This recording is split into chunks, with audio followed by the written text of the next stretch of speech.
don't need a return ticket where you're going. This is a one-way journey. Straight down!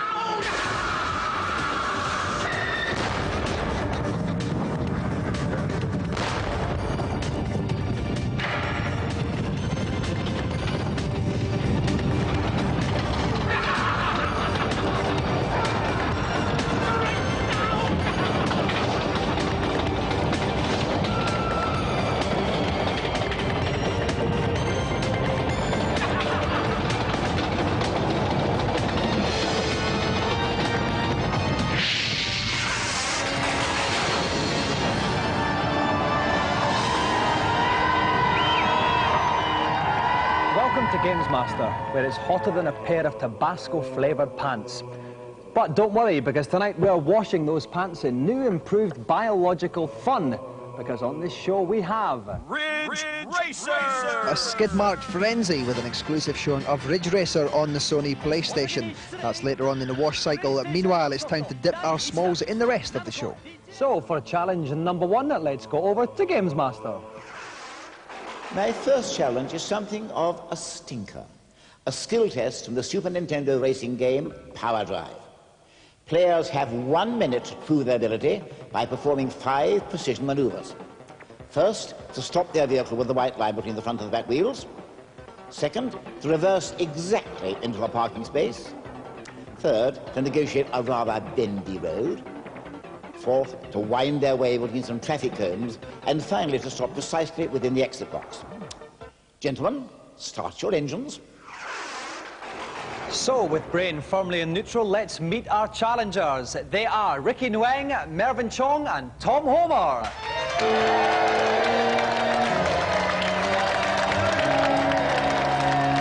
Tom, welcome Ricky, welcome Mervyn.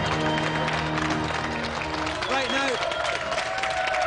now Ricky, we asked you before the show which video game character you fancied. You said none because you have a girlfriend. What's your girlfriend like? Good looking and attractive. Really? And what's her name? Emma. Would you like to say hello to her? Hi.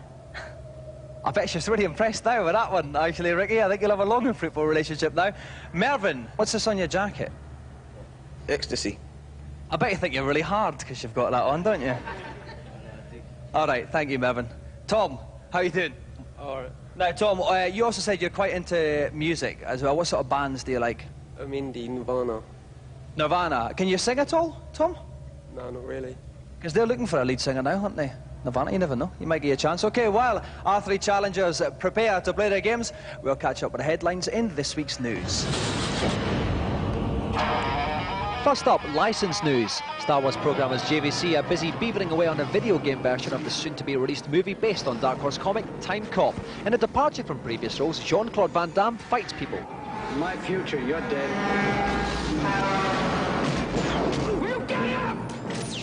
He goes back in time to retrieve the plot by wiping out a nasty president of the future. The game is out in March. I come from the net, through systems, peoples, and cities, to this place.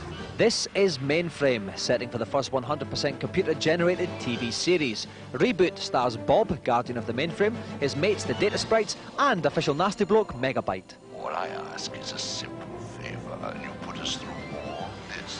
The 13-episode series has been 3 years and thousands of computer hours in the making. Those weird blue and green blokes and birds will be on ITV after Christmas, though I reckon the one-handed George and Zippy from Rainbow would have these guys in a fight. Reboot! Sega's new console, the Saturn, is released today in Tokyo. But when some bloke in a pub said he'd seen one in Chingford yesterday, we sent the boys round to investigate. We met Simon Leung, who runs an import-export business, like most blokes.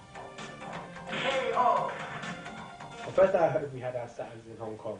On Friday I had them shipped out to me to Heathrow.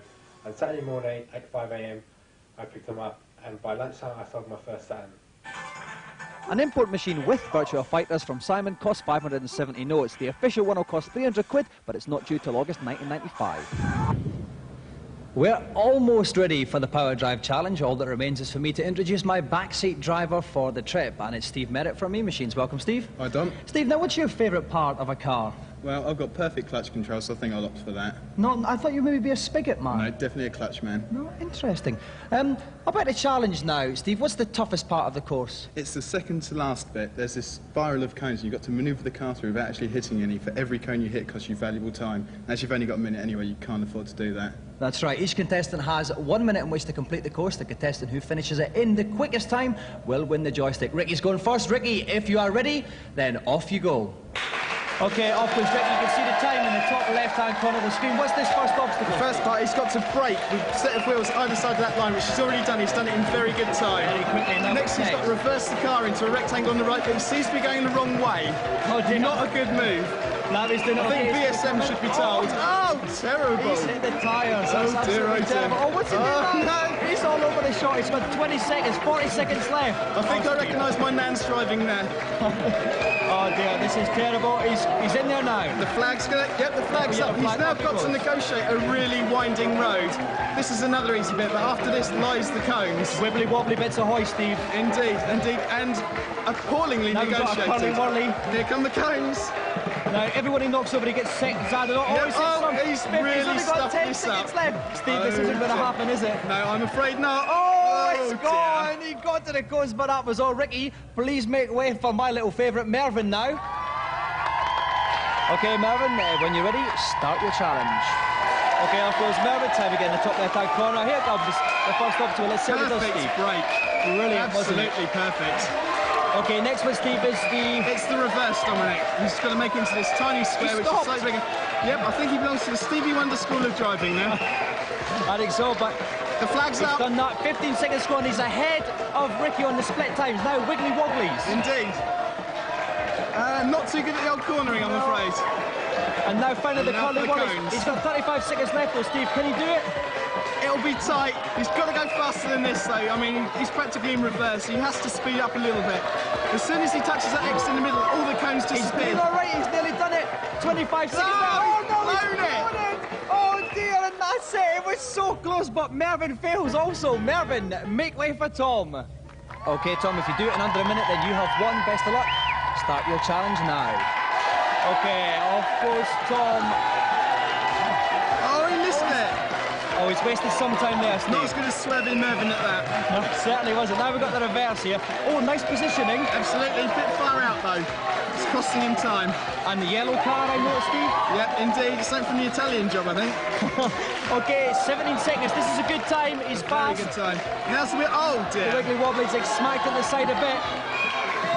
But your car doesn't take any damage, does it? No, it doesn't. It just slows you down. You can do about it. Now the cones. He's got 30 seconds to set a couple.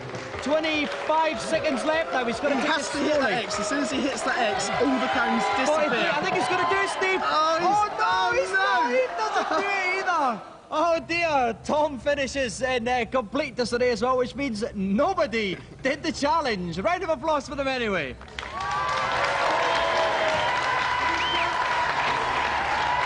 Bad luck, Ricky. Bad luck, Mervyn. And bad luck, Tom. OK, now, you first of all, Ricky. That wasn't terribly good, was it, Ricky? Nah. I've got a bit of bad news as well. You remember your girlfriend? Yeah. You know she's dumped you now? Nah. She has, but there's plenty more fish in the sea, so you can console yourself with a kipper. Ricky, Mervyn, I'm going to leave you just now, gladly. Tom, you did a bit better, but then what happened towards the end? I just lost it. I lost my nerve. Yeah. Have you found it yet, or are you still nerveless? I'm still nervous. OK, we'll have a look later on. Tom, finally, Mervyn, now you actually got very, very close, but we're still not going to give you a joystick anyway. Is that OK? No, I should get it. Why? Because I'm the most funniest.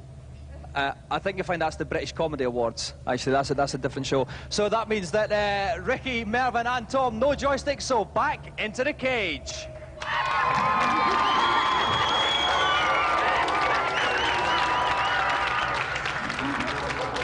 Now, while our challengers argue over who can pull the most birds following their TV appearance, we'll take a look at today's reviews.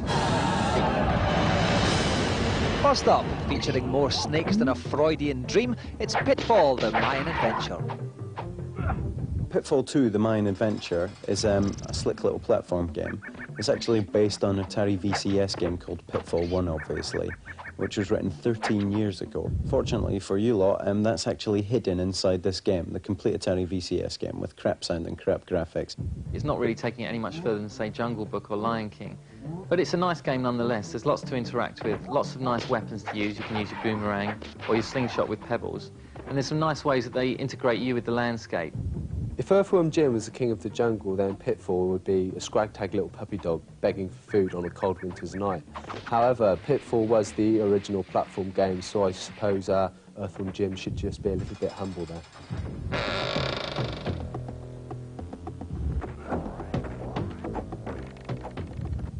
Next, cynically smack into Damon Hill and pretend it was an accident in Virtua Racing Deluxe. Everything about the game has been improved, not just the graphics, which are now much more colourful, but also the polygons, which are more rounded, the speed, which is much smoother and faster, and also the sound. It's so much more bolstered up, and you really feel like you're in the heat of a race, rather than just the sort of whiny noise that the Mega Drive made during Virtua Racing.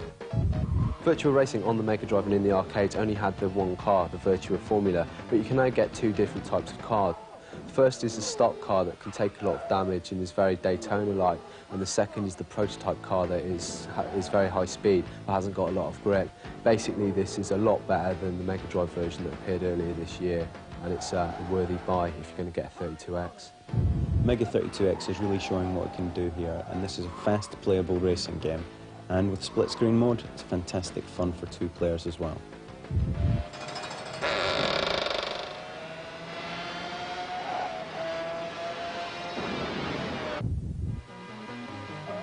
Finally, while we await the brilliant Ridge Racer, let's spend some time on the Duff Mansell IndyCar. Newman-Horst IndyCar Challenge featuring Nigel Mansell. Newman-Horst IndyCar Challenge featuring rubbish graphics and terrible gameplay, more like.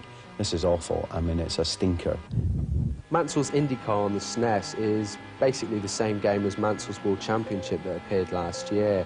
It uses the same game engine, and basically you only have some new tracks. If you've already got the first game, then you're not going to get much fun out of this. These days, to have a successful racing game, it really needs to be full polygonized 3D, like, of course, Virtua Racing on the Mega 32X, or indeed Stunt Race Effects on the SNES. As it is, Nigel Mansell's is very flat in comparison, using sprites instead of the 3D routines. And although it's colourful and fast, it doesn't match up to the more powerful machines.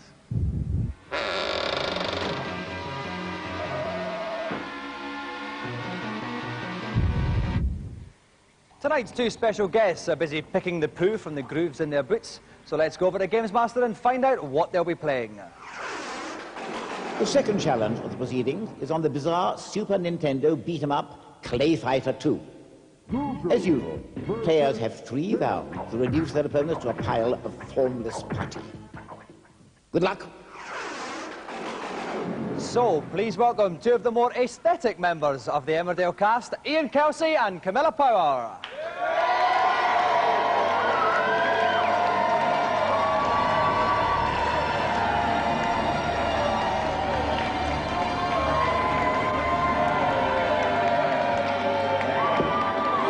Welcome in.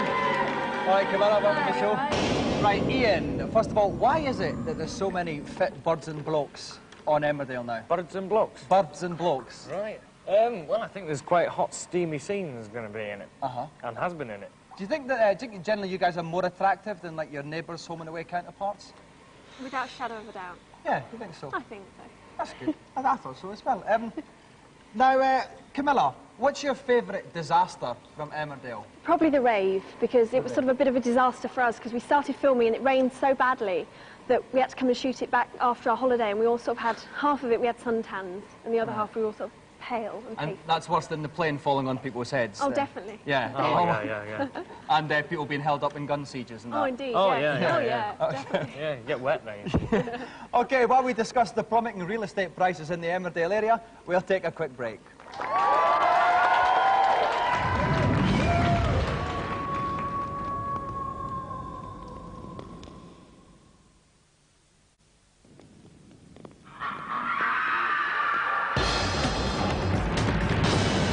Welcome back. We have two of the finest members of the Emmerdale Brat Pack, Ian Kelsey and Camilla Power, with us about to do the do on Clay Fighter 2. With me, I have a very patriotic-looking Dave Perry, actually. Absolutely. Tonight. Absolutely. Dave, who pushes your buttons, the Emmerdale girls or their Australian soap counterparts? I'd have to say the Aussie girls. I'm sorry, but I'd find it a bit hard to be romantic with anybody with cow manure under their fingernails. All right, thank you, Dave. I know romantic at heart. Dave, tell us, what's the strengths and weaknesses of the characters we're going to see? Well, Camilla's going to be playing as Gugu, who's a large, bad baby, and she has a big rattle, which is very useful for long-range attacks. It's hard to get close to her. But Ian will be playing as Kangaroo, and he has a dashing punch. He's very fast, and she races in and really thwacks her opponent. OK, best of luck, Camilla and Ian. Let the fight begin. Gugu. OK, Camilla is playing Gugu, who's the baby on the left. Ian is playing Kangaroo, who's the kangaroo on the right. You can see the energy bars at the top of the screen. And it's Ian making the early running, Dave. Well, Ian seems to have worked out some of the special moves. He's got the multiple punch move there, flailing his arms about. There you go, and that's very hard to get close to. But of course, Gugu's got the perfect answer because she can just stretch her rattle out. OK, at the moment it's still Camilla as Gugu, whose energy is all. Nice little move on the stick there on the rattle. That's very nice. Gugu can bounce herself on the rattle and do a kind of a flying kick. Camilla's still getting a bit of a hammer. As she says, Gugu's stunned. Kangaroo should be going in, should be backing off. That was a perfect opportunity for the dashing punch. Well, that was a nice little bit of thing. Gugu threw her milk bottle at Kangaroo, hit her square in the face, but she wants to be careful. It's a bit of a comeback here. It's a bit of a comeback, but it's only going to take one hit. But Ian takes the first bout, 1-0 to Ian. Now we move on to bout number 2. Camilla has to win this bout to stay in the fight. Off we go. Ian was pulling back there, not much was happening. He was trying to launch into his dashing punch, which is just a charge away, forwards and punch move. A bit like Balrog in the Street Fighter games. OK, Ian, I would like to pick a winner here, Dave. I wouldn't, it's very, very close. Ian is using this flailing sort of thousand-hand attack, but Gugu's just walking into it. She wants to be careful. Gugu wants to be careful. There's no point in him walking into that because it's just going to hurt. Oh, exactly. Dave, keep us both on the game. I'm just going to look at Camilla. OK, so Kangaroo's going in with his 100-hand attacks, and he's doing some serious damage. Gugu's going in now with the high kicks, trying to get back into it, but it's not going to happen. Oh, rattles on the chin, that'll do it, but no! There's the Joey. The winner is Ian. Well done, Ian. Bad luck, Camilla. Well, Ian, you were looking pretty furious in there. What were some of your special techniques you were using then? It's the spinning punch. Yeah, it's like your dad when he had that little bit of fist Yeah, fight. that Kangaroo must have got some tips off me dad, especially with a little tail flick as well. It certainly did. I was watching that. That was very nice. Yeah. Camilla, your defeat, it wasn't very popular with the crowd. You were the crowd's favourite here. I mean, I actually, you know, I really like Ian, and I thought, well, it wouldn't be fair for him to be shown up by a girl on telly. So basically, I let him win. And we believe that, don't we? Of course you do. Yeah. Well, sorry, five of us believe you. Anyway, well, that means that tonight's winner of the special celebrity Gamesmaster Golden Joystick, Ian Kelsey. Let's have another round of applause for our special guest, Ian Kelsey, Camilla Power. All around the country, gamers' lives have stopped just like that. Let's lubricate their limbs once more in the consultation zone.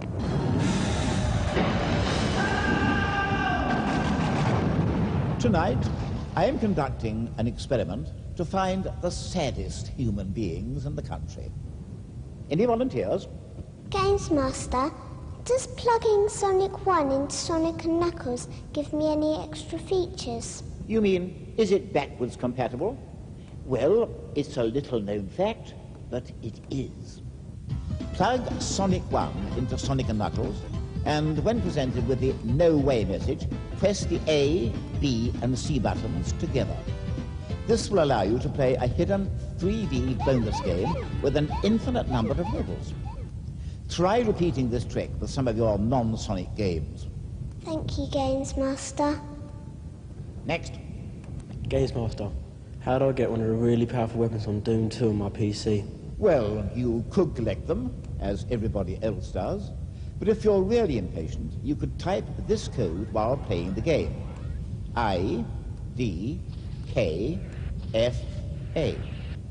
This will give you all the weapons, including the grisly chainsaw, but I don't think you should be playing with that.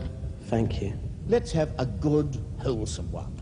Gamesmaster, I've had Donkey Kong Country for 4 hours and I've got to the orangutan level.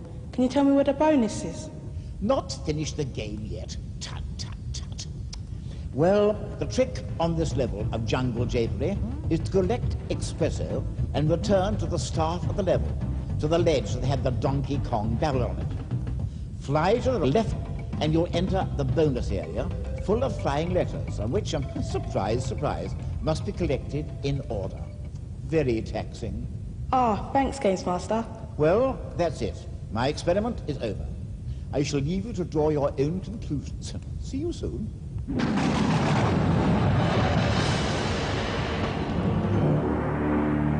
The latest game to occupy the joypads of hapless Mega CD owners is Supreme Warrior, a martial arts beat-em-up featuring the kind of live-action full-motion video that makes the Mighty Morphin Power Rangers look like Kozlovsky's Three Colours Red. Using first-person Legends of the Ring style play, you've got to slog your way past various martial arts adversaries to find a magical mask.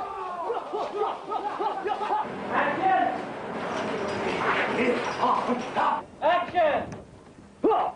If all this looks a bit like those kung fu films churned out by the bucket load from Hong Kong, that's because the full motion video for the game was shot in Hong Kong using the same techniques of wires and cables that have made Hong Kong the capital of the wildly improbable fight sequence.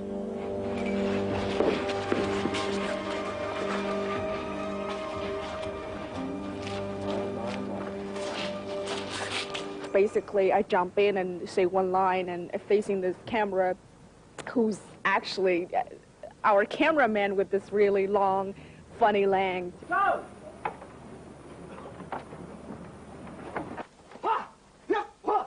Remember, it's all up to you! Supreme Warrior is just one of a number of similar games being released next year by Silicon Valley-based Digital Pictures. We wanted to create a line of products that would feel to kids exactly the way watching Saturday morning television feels, but instead of just sitting there sort of like little zombies, they'd actually be interacting with some very positive characters. And you don't get more positive than this bird, pushing the course of feminism forward by miles. I'm sort of like a Viking bitch from hell, really.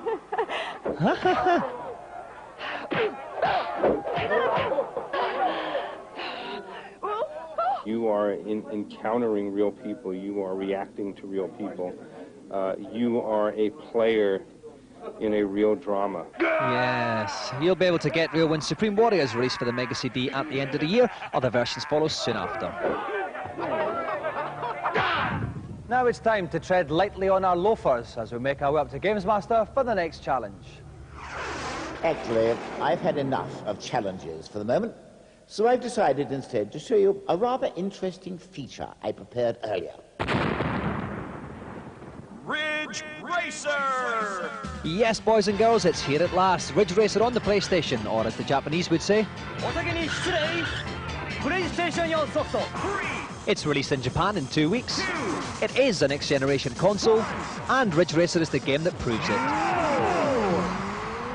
Ridge Racer, one of the most popular arcade games ever, spearheads Sony's entry into the video console market. 3 laps to go.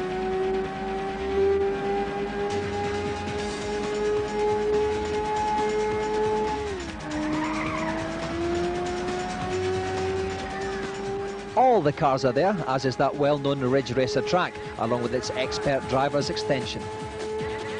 Skeptics doubted that Namco could convert the System 22 technology of the original game onto a console, but they've been proved wrong. The PlayStation version is practically arcade perfect, and as you can see, it's rather nippy.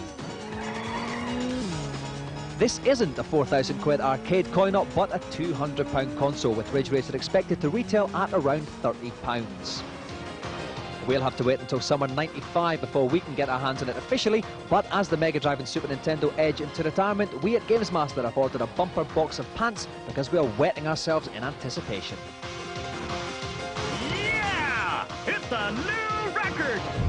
Right, I'm off now to put Reliant Robins at the front of traffic jams, and we'll see you in the next show. Bye-bye.